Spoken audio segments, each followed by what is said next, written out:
प्रथमतः आपल्या सर्वांचं अभिनंदन करतो।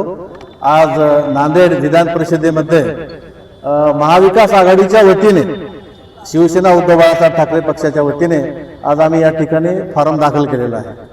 महाविकास आघाडीमध्ये ज्या कोणालाही जागा मिळेल, ज्या कोणालाही उमेदवारी या ठिकाणी मिळेल, तो उमेदवार या ठिकाणी फायनल राहील। आम्हाला मिळाला तर आम्ही लढू, दुसरं कोणाला जर तिकीट दिलं तर आम्ही त्यांच्या पाठीमागे या ठिकाणी उभे राहू। पक्षाच्या आदेशाप्रमाणे आज आम्ही या ठिकाणी उमेदवारी जाहीर केली। महाविकास आघाडीतील सर्व पक्ष घटक पक्ष तुमच्यासोबत आहेत का? आमच्यासोबत सर्व घटक पक्ष राहतील आणि इतरही पक्ष राहतील, काही नाराजवाले आहेत ते सगळेच राहतील। ही सगळं समीकरण आम्ही 2 दिवसांनी करू। विड्रॉलच्या दिवशी तुम्हाला नॉमिनेशन पत्र जेव्हा वापस होईल त्या दिवशी तुम्हाला चित्र स्पष्ट दिसेल। सर, अशी काही शक्यता आहे का की मॅनेज होणारा पक्ष म्हणून आता शिक्का बसत आहे, तर कुठला पक्ष मॅनेज होणार?